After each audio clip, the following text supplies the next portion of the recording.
everyone. Welcome to another episode of I Saw Him First podcast. Oh no, my voice. You guys, I was ill, so my voice isn't 100% back to normal. But welcome back. It's me, your host, Taiwo.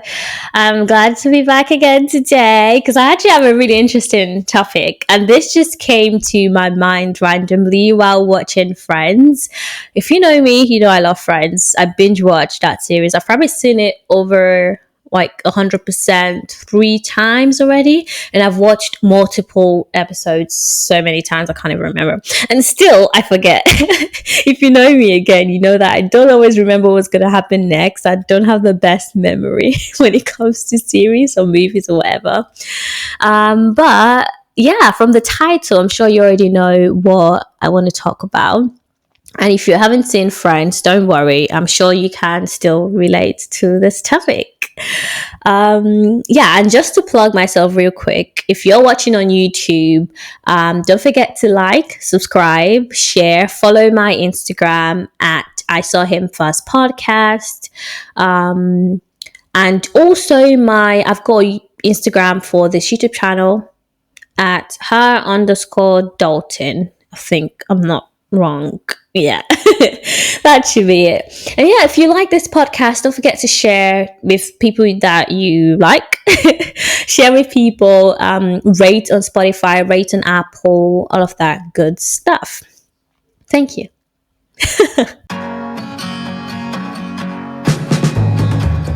I think it was I can't remember now. I would say season 3. I'm just going to guess and say season 3 of Friends, where Ross met Emily.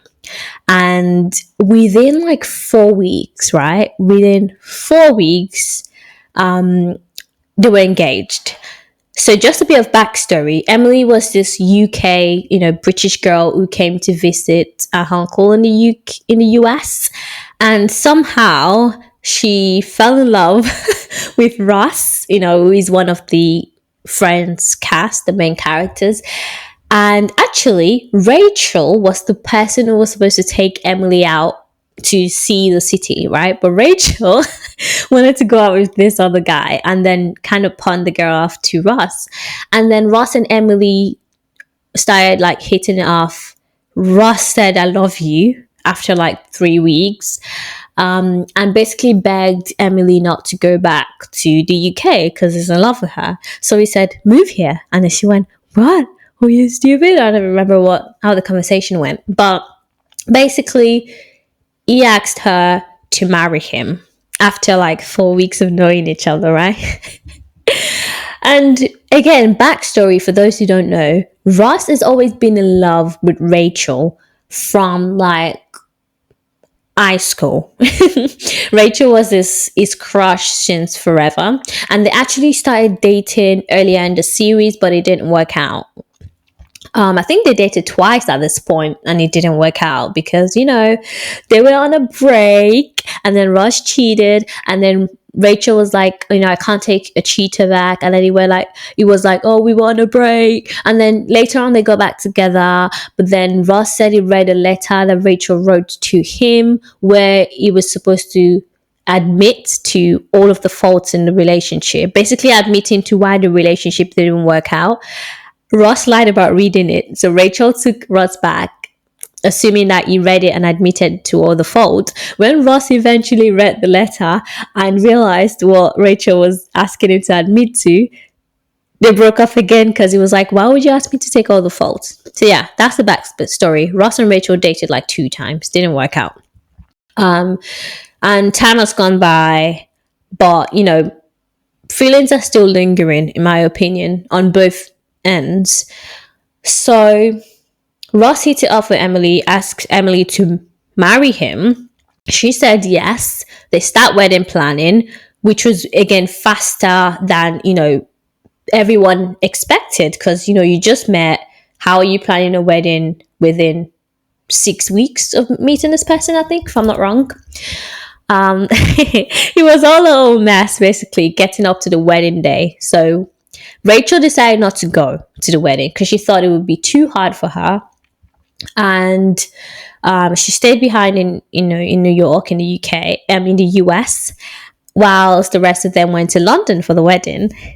Last minute on the wedding day, Rachel decides to fly to London to tell Ross that she's still in love with him. Ooh, I know. Last minute, she changed her mind when she saw how Ross was happy with Emily. And she went, you know what? I'm not going to say it. And she went, I came here to wish you, congratulations or whatever. So she sat in the audience as everyone else. The wedding was commencing. They got up to the altar. When the priest or whoever, the person officiating the wedding says, Ross, do you take the blah, blah, blah, blah, blah. And then he went, I, Ross, take you, Emily, take you, Rachel. Emily, take you, Emily. He said Rachel's name at the altar. He said, I, Ross, take you, Rachel, instead of take you, Emily. And boom, chaos. As you would, imagine. The bride ran away. As you would assume, she ran away from our wedding. And basically that was the beginning of the end of Ross and Emily. Ross begged and begged and begged and begged. And then Emily said, on one condition, right? You never speak to Rachel again. I know. Rachel and Ross have been friends forever, and Ross has been in love with Rachel forever. But obviously now Ross claims he loves Emily, and he's like, what do I do? This is like an impossible decision to make. Now here comes my dilemma. I don't think I could make that decision either. Especially, I think it's such a difficult one because there's so many things, right, that would determine what the right decision should be. And I'm going to get into all of those right now. Right. First of all, time, right? Timing, amount of time, however you want to put it. Ross has known Rachel longer. If Ross stops talking to Rachel, it's gonna ruin the friend group, right? Because friends, 6 friends. Monica and Rachel are friends. Monica is Ross's sister. The whole group would not really work out because we see that play out in Friends, where when Ross and Rachel were avoiding each other, it did not end well. It wasn't going very well. So you have to think of that as well with Ross. If Ross decides to not speak to Rachel anymore, is not just losing Rachel as a friend, it's potentially losing the whole friendship dynamic and how it's always been, right? And then there's Emily, is now wife, because they went ahead, officiating the wedding. But a wife that he barely knows, truth be told, yeah, they're in love, but he barely knows her. The love is questionable. And she's asking him to do something that is almost impossible. She's asking him to do something that, well, in this day and age, you're going to call toxic, cutting off your friends. Because Rachel hasn't tried. I mean, actually, let me take that back. Because Rachel did try to break them up and take Ross and have Ross to herself. But, Emily doesn't know that. And I think it's I don't know. I guess that's my question. Is it wrong to ask your partner not to see his friend? Or are there reasons to? Are there exceptions to it? For instance, in Emily's case, right? She, was insecure about Ross potentially still being in love with Rachel. So I guess it makes sense. But also, does she have the right to tell Ross not to see his friend anymore? Especially because the friend has been there before she has. I think if it was a new friend, let's look at this from, all the angles. If I got married to someone and then he started just making new friends, and there was this particular girl I was worried about, I think maybe that's a bit more I think it will be easier, to say, oh, I don't know if I, like that you see in this girl so much. I don't think I'm comfortable with how close you've been. But if it's someone that has been in his life for the longest time, they've been friends for a long time. Is it? I don't know if it's a right to basically tell him not to see his friend anymore. I think it's a little bit like toxic. And apart from that, she started like, telling him they have to buy a new house. They have to like, basically anything Rachel's touched, she doesn't want to touch it. And I guess my real question is, who comes first? Before I keep rambling on and on and on, who comes first, your man or your friends? So let's forget about Ross and Emily and Rachel right now. Let's forget about that love triangle in your life, like in everyone's like everyday life. Think about, even if you don't have a man, your crush, your husband, your boyfriend, whatever. Who comes first between your man and your friends? And does it matter how long you've known the friend for? Because, okay, I'm actually going to say something that a lot of people don't know. And I don't know why I'm outing myself here, to be honest. But, oh well. I remember when I first started seeing my ex. It was very early on. And it wasn't very comfortable with how close I was with my male friends.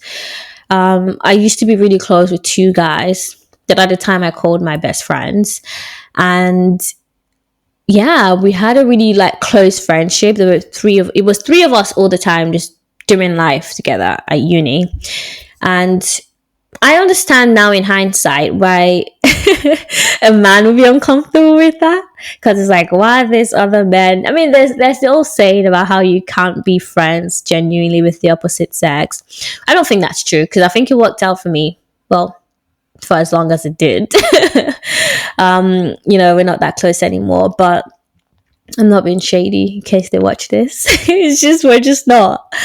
But I don't know. I think at the time, I understand. I didn't actually. At the time, I got upset, with my now ex saying, why would he ask me to essentially choose? Why am I outing myself so much? Look at you guys. I'm giving you premium exclusive content for those who know me. Basically, my ex was not 100% comfortable about this friendship that I had with, my best friends at the time. He thought maybe we were too close and, there was something fishy going on. And basically said, it's me or them, right? Pick a side. Either you sort of reduce, your level of like closeness with these people, or lose me. And at the time, I'm outing myself too much. I'm saying too much. But you know what? Who cares? Sue me. At the time, I chose my friends. I said it. I chose my friends because at the time I was only dating this guy for like 3 months. Actually, I lied. 5 months? I would say 5 months. And I knew my friends for 2 years at that point. If I'm being honest, at that time, I loved my friends more than I loved this guy. Let's call a spade a spade. My friends meant more to me than this guy did. And yeah, it was my boyfriend. But no. I wasn't ready to let go of my friends. I wasn't ready to change anything about the way, my friendship was with them at the time. Because I felt like, if you love me and if you want to be in my life, you should be comfortable with, like who I am and who I'm friends with. But at the same time, I wasn't trying to be completely unreasonable. I was sort of like, being to be respectful, limit the maybe amount of communication with these boys, or like maybe how close I used to be physically, proximity. Like when you're single, you don't really think twice about how you're touching people. I mean, don't go around touching people anyhow, but you get what I mean. You're more like free with your friends. You don't really think about, how your man will feel that you're touching a guy a certain way. Whereas when you're in a relationship, you have to consider that. So I think that has a lot to do with the question, who comes first, your friend or your lover? I think it depends on how long you've known this lover and how long you've known your friends. It depends on what the situation is. Is it stemming from their insecurity, or lack of trust in you? Or is it a genuine concern, like with Emily, where, she had a genuine reason to be concerned? A man called Rachel's name at a wedding. I think that, warrants insecurity, and rightly so. She demanded that they stop seeing each other. I think I've actually taken a U-turn in my opinion. Yeah. Because initially I thought she was being controlling, but now thinking about it, I think I would be the same. I think I would feel exactly as Emily felt. I would feel like, I don't want you talking to this girl who occupied so much space in your head that you felt so, consumed by her and the thought of her, that you said her name at our wedding. Like, I think I would be very insecure about that too. I think the only difference between me and her is I would probably just leave. I mean, you only just got married. I would just annul it. And come on, you've known him for 6 weeks. You get over him in what, another 6? In another 6 weeks. Whereas if someone asked me to, end a friendship with someone, if someone asked me to end a friendship with someone I've known for 6 years, I don't think I would be able to do it. I don't think that man would be the right man for me, because, he's asking me to basically sacrifice a huge, portion, a huge part of my life for him. And I don't think someone that loves you would ask for that if there wasn't a real reason. Like, if the reason wasn't 100% genuine or warranted, I think it's toxic, it's selfish, and you shouldn't. So I don't know how to answer this question. Who comes first, your lover or your man? I think it's interchangeable. She says as she sips wine. I think it's interchangeable. I think in certain situations, your man does come first, especially if it's someone that has become your husband. I think that takes a bit more, that weighs a bit more, that takes a bit more, what's the word? Priority. I think his priority goes, his importance goes up a little bit, compared to your friends. Or, for instance, if your man wanted to move to a different city, but your friends don't want you to, I think in that case, you have to go with your man, because, you've decided to marry this person and you're officially one. You're now one person. So I think in that case, again, your man does take, priority. He wins. I think who comes first between your friend and your lover would depend on so many things. It's not like a straightforward question.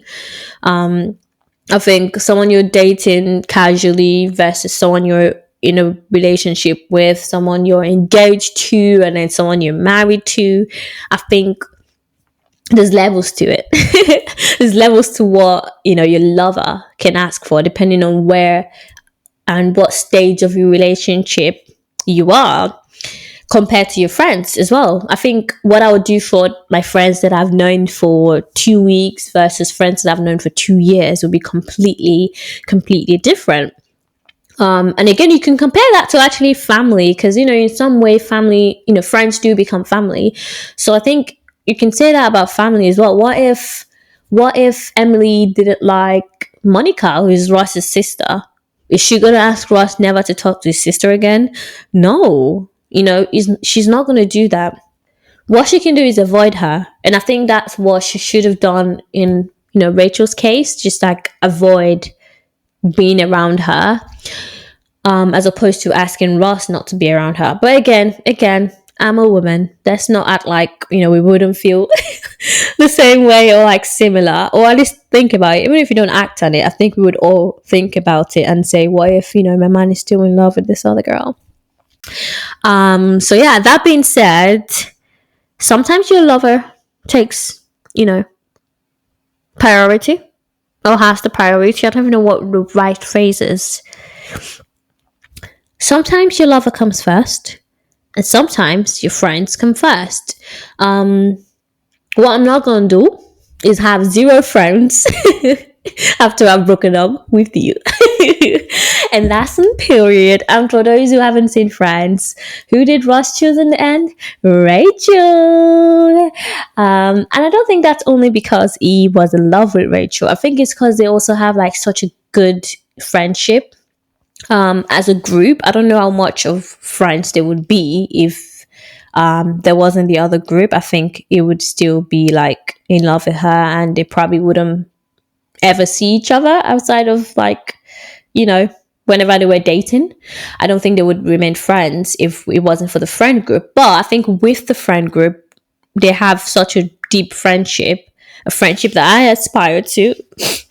I wish my friends lived across the corridor from me. Oh, wouldn't that be so nice? But imagine if I had that, level of friendship, and then some guy wanted me to end that for him. I don't think I would be comfortable with that. So yeah, that's the end of this podcast, you guys. I hope you enjoyed my little rant about friends and, lovers versus friends. If you did, don't forget to like, am I saying the correct thing on this platform? The podcast, you can like. No, you rate. You rate on Spotify, you rate on Apple, you like on YouTube. Oh, so many platforms, you guys. You follow on Instagram, you follow on Spotify, and you subscribe on YouTube. Have I said that before? I don't know, you guys. Just do everything to help me. That's how you pay me for this free show. Thank you for listening. Bye. See you again next week.